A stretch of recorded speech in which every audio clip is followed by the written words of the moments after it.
Halo semuanya, Assalamualaikum warahmatullahi wabarakatuh. Ketemu lagi dengan Angga The Potters Podcast, podcast terkece seplanet bumi. Saya hanya mengingatkan untuk teman-teman semua untuk menggunakan headphone untuk mendengarkan podcast saya kali ini, karena ini berhubungan dengan sejarah musik di Lampung di era tahun 2003 hingga 2010. Cerita ini tidak banyak dibagi di banyak literatur, mungkin tidak ada di berbagai literatur. Terjadi begitu saja tanpa banyak jurnalis musik yang betul-betul mengukir atau menulis sejarah pada era waktu itu. Saya akan memberikan waktu 15 detik kepada teman-teman untuk menggunakan headset.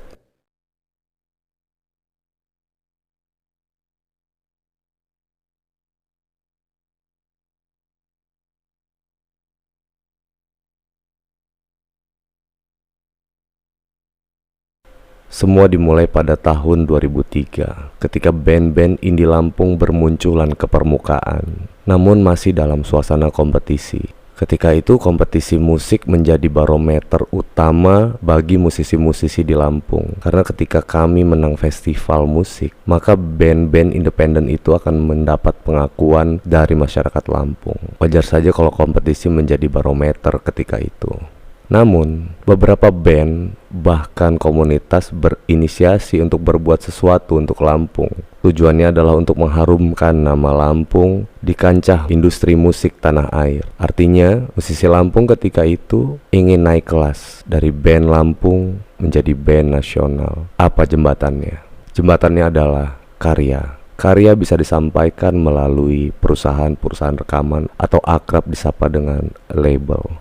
Masuk label adalah mimpinya anak-anak band. Semua band, penyanyi berbondong-bondong untuk bisa masuk ke label. Ketika itu label dikuasai beberapa perusahaan rekaman yang kita kenal dengan Big Five. Sony Music, Warner, EMI, kemudian ada Universal, ada beberapa perusahaan label lokal seperti Musika, Aquarius, dan lain-lain. Dan dari sinilah semua cerita itu dimulai. Seorang sahabat kami bernama Febriarsa Ulangan, atau akrab sekali kami memanggilnya dengan Embi. Embi memiliki band bernama No Partitur, biasanya disingkat dengan NP. Band ini sering membuat karya, bahkan membuat album bersama bandnya pada waktu itu. Namun selalu kurang mendapat apresiasi dari masyarakat Lampung tentunya. Akhirnya Embi membuka literatur lewat beberapa majalah. Di sana terdapat literatur keilmuan yang mengajarkan hal yang bersifat komun atau perkumpulan atau komunitas biasanya kita sebut. Dimulai dari British Invasion, kemudian Seattle Sound. Nah, Seattle Sound inilah yang paling mempengaruhi pemikiran Embi pada waktu itu, di mana band harus kuat dari kotanya sendiri. Kemudian Embi berpikir untuk membuat komunitas di Lampung, bermula dari mengumpulkan teman-teman yang satu visi. Visinya adalah label waktu itu, di mana semua band berkumpul berdasarkan karyanya, kemudian bersama-sama berjuang menuju ke arah sana. Pada waktu itu Embi berkuliah di kampus Trisakti di Jakarta, dan disitulah Embi ketemu dengan Rajo. Rajo inilah yang memberikan bimbingan kepada Embi. Kemudian Rajo dengan sukarela bersama-sama dengan Embi menuju Lampung untuk membangun visi misi yang diinginkan oleh Embi, yaitu komunitas. Why Rajo? Karena Rajo adalah pelaku sejarah musik independen di Jakarta di era 90-an. Di eranya Pestol Air, Naif, dan kawan-kawan. Masih banyak lagi band-band Jakarta independen yang meramaikan musik independen di Jakarta di kala itu. Rajo adalah salah satunya. Untuk membangun sebuah komunitas artinya butuh bridging atau jembatan atau alat pemersatu. Apa itu? Itu adalah karya kembali yang diusung kali ini dalam bentuk kompilasi. Tapi berbanding terbalik dengan kondisi yang ada. Ketika itu, musisi-musisi di Lampung belum mengenal home recording. Apa itu home recording? Home recording adalah rekaman yang bisa dilakukan di rumah. Kami dulu mengenal recording di studio dengan biaya shift yang mahal, dengan biaya operator yang mahal, dan seluruh SDM-SDM yang mahal. Take drum, harus sewa studio, dan lain-lain, hingga menyebabkan karya menjadi terhenti, karya menjadi stuck, nggak bisa bikin karya, percuma bikin karya nggak bisa direkam. Dengan keilmuan Rajo mengajarkan kita semua untuk bisa home recording, dimulai dari Embi tentunya. Setibanya mereka di Lampung, destinasi mereka adalah Pasar Seni. Pasar Seni merupakan tempat berkumpulnya musisi-musisi Bandar Lampung pada waktu itu. Musisi-musisi Lampung keseluruhan, karena disitulah pusatnya festival dan pagelaran musik diadakan. Di sana tempat bertemu, berkenalan, mengenal musisi satu sama lain, dan banyak sekali musisi Lampung yang ada dan lahir dari tempat itu. Kebetulan band saya waktu itu Jenderal sedang manggung di Pasar Seni, dan disitulah awal perjumpaan kami dimulai. Embi ngajak kami ngobrol santai, ngopi, lalu mengutarakan niatnya untuk membentuk perkumpulan band-band yang satu visi untuk sampai ke label tanpa harus bersaing. Kali ini perkumpulan ini dibentuk untuk saling mendukung, dan rencana itu dengan mudah dibaca oleh seluruh personil Jenderal, dan kami setuju. Kami suka dengan niatnya, dan kami sejalan dengan visi itu, karena banyak sekali karya-karya kami yang sudah kami persiapkan, yang waktu itu kami rekam dalam sebuah pita tape deck kaset yang nantinya akan kami rekam di studio rekaman. Tentunya nanti ketika kami punya uang, yang nggak tahu kapan punya uangnya. Yang jelas kami punya karya yang sudah kami catat dan kami rekam di sebuah pita rekaman melalui alat tape record. Di sela-sela seringnya berkumpul, Embi dan Rajo mengajarkan kami untuk bisa rekaman sendiri. Namanya home recording. Artinya kami bisa rekaman di mana aja, di rumah. Dan waktu itu yang punya komputer mumpuni untuk recording adalah komputer Embi. Dan akhirnya kami berkumpul lah semuanya di rumahnya Embi untuk merekam karya-karya kami dalam demo. Hari-hari kami habiskan dengan merekam karya dan berkeliling ke studio-studio, memperkenalkan home recording. Dari situlah kami bertemu dengan band-band. Salah satunya adalah BAG. Ketika itu ada Andi dan Alos yang pengen rekaman. Kemudian Embi mengajak Alos dan Andi untuk bergabung di visi misi yang sama. Kemudian mereka ikut bersama kami. Dan lagi-lagi kami perkenalkan home recording hingganya membuat dan mempercepat karya kami. 1 tahun pun bergulir, hingganya tidak terasa banyak band yang sudah bergabung bersama kami, seperti Alias, Getting Wet, Seven Sky, Eugene, dan beberapa band lainnya. Semua bergabung tentunya dengan visi misi yang sama. Ketika karya-karya kami telah selesai direkam, kami berjuang bersama-sama, tidak langsung ke label. Kami berjuang di kota kami sendiri. Siapapun yang manggung di antara kami akan menonton. Kami mencontoh Seattle Sound pada waktu itu. Tidak ada penonton, tapi kita punya sahabat-sahabat, teman-teman yang menonton kami secara bersama-sama. Itulah kekuatan kami pada waktu itu. Dilemanya adalah tidak ada media yang mendukung kami. Tidak ada satupun corporate yang mendukung kami. Hingga akhirnya kami betul-betul berjuang sendirian, tanpa henti. Tidak ada panggung, kami buat panggung. Tidak ada alat, kami pinjam alat. Tidak ada media, kami bikin media. Tidak ada uang, kami patungan. Hingga akhirnya kami meyakini bahwasannya tidak ada yang akan bisa menghalangi langkah kami kecuali gempa bumi pada waktu itu. Namun semua hal itu adalah kekurangan kami, dan kami sadar betul itu adalah kekurangan kami. Maka setiap hari kami tanpa henti, tanpa lelah memohon kepada media untuk bisa meliput kami. Radio, kami kirimkan demo untuk bisa memutarkan lagu kami. Kemudian beberapa corporate waktu itu yang paling sering membuat acara adalah perusahaan rokok. Rajo waktu itu melakukan analisa bahwasannya rokok yang paling sering mengadakan festival, rokok yang sering mensupport acara event musik adalah waktu itu Class Mile. Taunya dari mana? Tahunya dari flyer-flyer dan spanduk-spanduk yang hampir setiap minggu ada. Perusahaan itu adalah rokok Class Mile. Dari situlah Rajo secara tidak sengaja bertemu dengan manajer promonya pada waktu itu bernama Mas Intana, bercerita tentang apa komunitas ini. Komunitas ini berdiri berdasarkan visinya adalah sampai keinginan dan kemampuan kita pada waktu itu sejalan, apakah sejalan dengan perusahaan itu.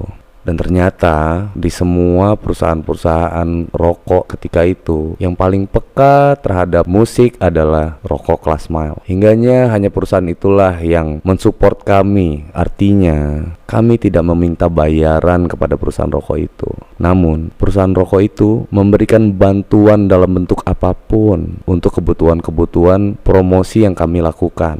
Misalkan panggung, agenda rutinitas panggung kami hampir semuanya diakomodir oleh perusahaan rokok itu. Hingganya tercipta chemistry antara kami dan perusahaan rokok itu. Waktu itu produk andalannya adalah Class Mile, rokok baru. Hingganya mungkin itu tercipta simbiosis antara kami dan rokok itu. Artinya kami butuh promosi, rokok itu pun butuh promosi. Seiring sejalan kami lakukan hingga kami bingung menamai perkumpulan kami itu apa. Waktu itu Rajo menamai kami Classer. Apa itu Classer? Classer adalah city laser, alat penghalus filter teknologinya perusahaan rokok. Hingganya semudah itu, sesimpel itu bilang Classer. Dan karena sudah dibiasakan bicara seperti itu, hingganya kami pun anak band yang nggak tahu apa-apa pun terbiasa mengucapkan nama itu. Karena kami di Lampung, kami sebut kami Lampung. Kami adalah komunitas yang pengen punya nama, akhirnya kami menamai kami Classer. Kemudian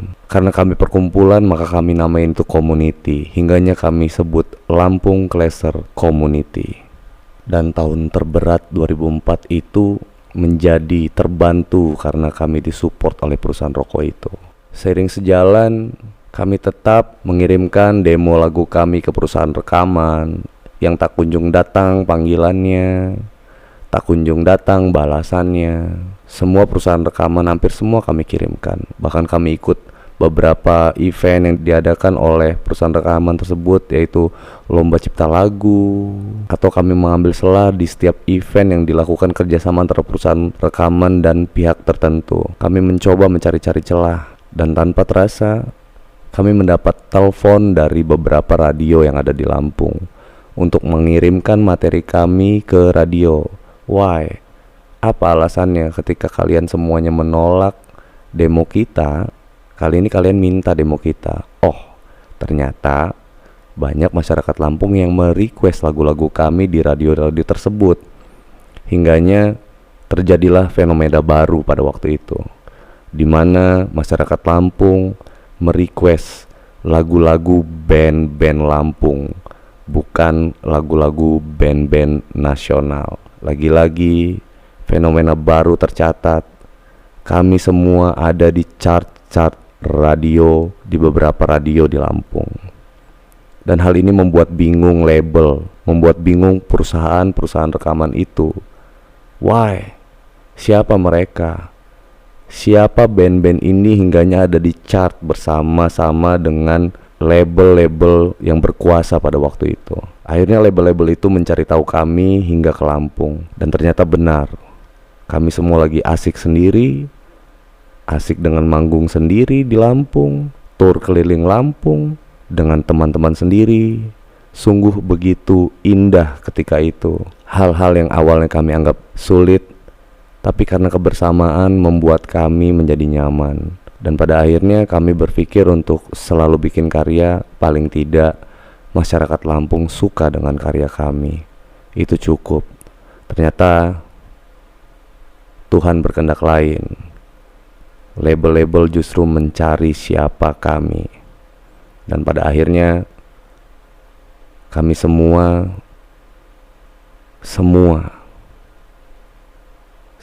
band komunitas waktu itu dipanggil oleh label. Dan secara tidak langsung di tahun 2005 terjadi penggempuran band-band independen Lampung ke kancah musik industri nasional. Dari komunitas kami, Jenderal dikontrak oleh PT IMA Indonesia, kemudian Udara dikontrak oleh RPM, BAG dikontrak oleh Music Factory, alias ketika itu bersama-sama di Emot Live Wanted. Kemudian ada Eugene yang ketika itu masih sibuk bikin karya, dan Ricky ketika itu memutuskan untuk bikin studio recording, artinya dia berbisnis recording. Ricky memikirkan sudut pandang bisnis waktu itu. Siapa yang jagain teman-teman semua nantinya kalau kita pergi, kata Ricky. Sampai akhirnya gue mau bikin recording aja deh. Artinya buat support juga kan teman-teman yang pengen bikin lagu-lagu di Lampung. Oke, Salon Sky waktu itu bersama YB atau Wannabe, saya lupa. Dan kejadian itu cukup menghidupkan musisi-musisi Lampung lainnya. Lahirlah Kangen Band dari Lampung dan dikontrak oleh Warner Music Indonesia. Kemudian Hijau Daun, pecahan dari daun band yang sangat populer di Lampung, dikontrak oleh Sony Music, dan kemudian disusul oleh band saya kali ini, The Potters, yang dikontrak juga dengan Sony Music. Dan tahun 2006 terjadi perilisan beruntun band-band Lampung di kancah musik nasional. Diawali dengan perilisan Kangen Band, Hijau Daun, The Potters, Jenderal, Udara, NP berubah menjadi Udara, Seven Sky berubah menjadi Ceylon Sky, kemudian BAG bersama Music Factory dan KFC-nya, dan masih banyak band-band lain. Masih banyak juga penyanyi-penyanyi solonya seperti Budi Doremi. Ada juga band terdahulu yang sifatnya personal, Mas Robi Fangi Kopral, dan beberapa pemain instrumen lainnya yang masih eksis di kancah nasional maupun internasional seperti Mas Firman, gitaris asal Lampung. Entah apa yang terjadi ketika itu, Lampung begitu sangat populernya, dan tanpa kita sadari, apa yang kita perbuat cukup membawa dampak efek di stakeholders bisnis lainnya. Seperti yang pertama dalam bisnis fotografi, ketika itu Jenderal bersama Daun Foto Digital yang mensupport Jenderal dan teman-teman lainnya untuk membuat album, mensupport foto, dan teman-teman akhirnya menjadi saudara. Dan alhamdulillah tempat foto di Lampung menjadi sangat-sangat populer dan ramai dikunjungi oleh teman-teman. Artinya industri itu menjadi hidup. Yang kedua, home recording banyak sekali bermunculan di Lampung dan menjadi bisnis ketika itu hingga saat ini. Dari sudut media radio, banyak yang berinvestasi di radio Lampung, berfranchising seperti OS dan Radio 99ers waktu itu yang sangat populer, dan radio-radio lainnya yang menjadi banyak pendengarnya dan banyak requestnya, dan hidup, sekali lagi hidup di Lampung. Kemudian terima kasih juga untuk koran Lampung Pos dan Radar Lampung yang sangat-sangat mensupport kami semuanya, hingga kami juga pun bersahabat dengan media koran ketika itu. Dan TV lokal menjadi banyak program yang aware sekali dengan musik, aware sekali dengan masyarakat Lampung, Lampung TV ketika itu. Dan bermunculanlah kembali TV-TV lokal yang lainnya, dan banyak industri clothing yang pada masa itu menjadi hidup dan tumbuh bekerja sama dengan musisi, dengan mengendorse, dan cukup meningkatkan penghasilan dari setiap distro-distro yang berdiri pada waktu itu. PT Nojorono Tobacco International dengan rokoknya Klasma yang begitu besar hingga saat ini. Penjualan rokok tersebut meningkat, rokok tersebut menjadi populer, dan nama Kleser menjadi nama yang bersifat nasional. Tidak ada yang menyangka ternyata dampaknya menjadi sebesar ini, dan kami cukup bangga. Dan waktu itu kami pun turut hadir dalam pengesahan nama Kleser di Hard Rock Cafe Jakarta. Oke, kita balik ke era musisinya. Kami senang kami ada di label, tapi secara tidak kami sadari ternyata sebenarnya kami dibunuh. Kenapa bisa bilang dibunuh? Karena tidak ada regenerasi kami selanjutnya di tahun-tahun selanjutnya. Kekosongan terjadi di tahun 2010 hingga saat ini. Kultur musik berubah menjadi sendirian dan sendirian. Setelah kami analisa, ternyata ada dua faktor kesalahan. Yang pertama adalah kesalahan kami. Kami pada waktu itu hanya memikirkan diri kami sendiri. Ya mungkin karena kami harus menjawab pertanyaan bagaimana caranya masuk label. Dan begitu masuk label, kami senang dan euforia.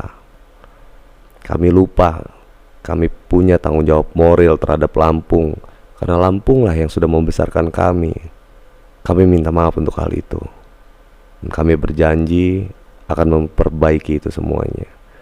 Oke, kesalahan kedua adalah kemana para sultan-sultan di Lampung ketika melihat fenomena-fenomena baru terjadi di Lampung. Kenapa yang terbangun adalah stakeholders. Kenapa tidak ada satupun Sultan yang mendirikan label ketika itu, yang sudah sangat-sangat jelas lagu-lagu kami diminati oleh masyarakat Lampung ketika itu. Faktanya dari mana? Faktanya adalah chart radio.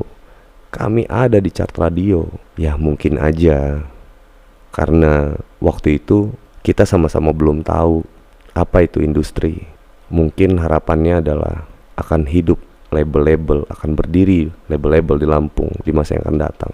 Tanpa terasa sudah 10 tahun berlalu dan masih tidak ada generasi selanjutnya, hingga menyebabkan kami kembali berinisiasi untuk melakukan sebuah gerakan yang kali ini tidak kami lakukan untuk diri kami sendiri, karena mengingat usia dan pekerjaan masing-masing dari kami yang sudah sangat berbeda-beda.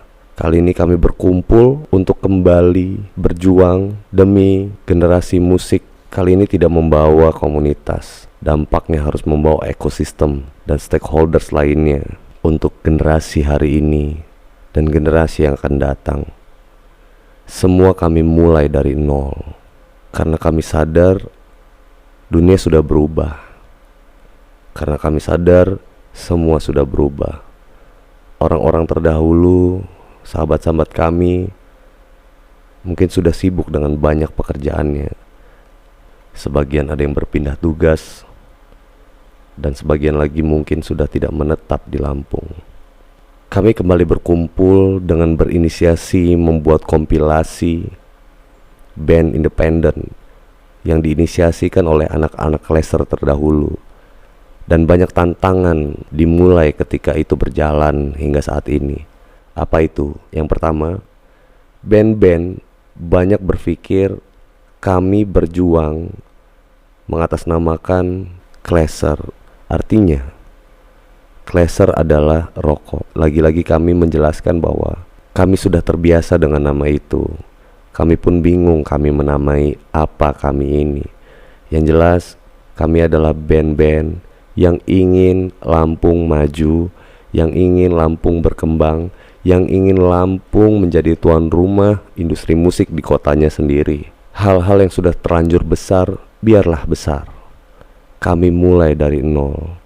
Apabila banyak teman-teman yang pengen bergabung bersama-sama kita di visi misi yang sama, silahkan bergabung. Bila tidak, ya tidak apa-apa. Semoga teman-teman dibukakan hati dan pikirannya bahwasannya kita sama-sama ingin membangun Lampung dari sudut pandang musik. Inilah yang kita bisa.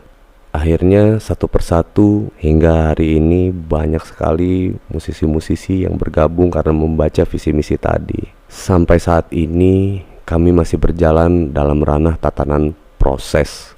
Kami tidak tahu siapa pihak-pihak yang akan mensupport kami nanti.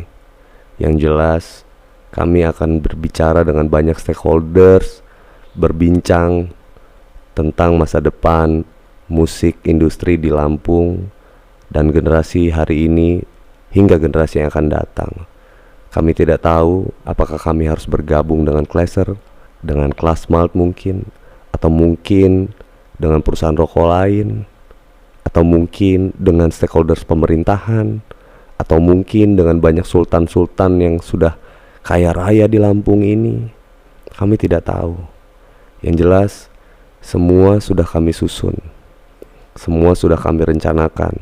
Apapun itu, seperti biasa, yang bisa menghalangi langkah kami adalah gempa bumi.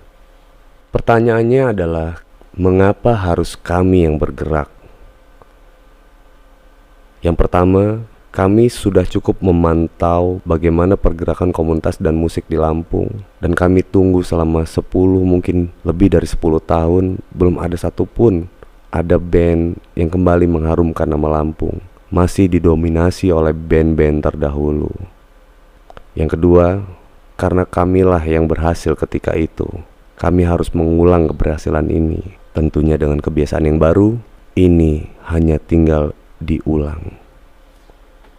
Terima kasih buat teman-teman yang sudah mendengarkan podcast pembuka ini. Kenapa ini kami sebut pembuka? Karena selanjutnya teman-teman akan menikmati sajian-sajian di YouTube channel teman-teman band independen Lampung yang kembali bangkit dengan merangkul seluruh teman-teman musisi yang lama maupun yang generasi selanjutnya. Kita akan sama-sama melihat karya-karya teman-teman semua yang hadir, baik itu lahir sebagai konten kreator ataupun musisi di YouTube atau mungkin di aplikasi-aplikasi streaming. Kita akan sama-sama menyimak, mendengarkan, dan menikmati karya-karya itu selanjutnya, mulai hari ini dan seterusnya. Dengan ini saya mohon maaf kepada banyak pihak yang sudah disebut namanya, kepada banyak pihak, kepada teman-teman yang belum disebut namanya atau tidak disebut namanya dalam podcast ini. Semua ini saya lakukan karena semata-mata hanya untuk mengungkap sejarah, hanya untuk menceritakan sejarah ketika itu. Semoga ini menjadi manfaat untuk generasi hari ini dan yang akan datang. Bismillahirrahmanirrahim. Untuk segala niat baik ini, kami berharap banyak stakeholders yang membantu. Kami berharap teman-teman musisi hari ini bergandengan tangan untuk bisa membawa Lampung menjadi tuan rumah industri musik di kota sendiri. Kami berharap teman-teman musisi di seluruh kabupaten yang ada di Lampung untuk bergandengan tangan, saling merangkul, saling mengenal, saling bekerja sama, dan saling berkolaborasi. Kami berharap banyak sultan-sultan yang percaya diri untuk membangun industri musik bekerja sama dengan musisi-musisi di Lampung. Dan kami berharap Lampung menjadi hidup dengan peta kekuatan musik yang layak diperhitungkan untuk Indonesia. Teman-teman, terima kasih. Cinta Lampung, cinta Indonesia, cinta musik Lampung, cinta musik Indonesia. Assalamualaikum warahmatullahi wabarakatuh.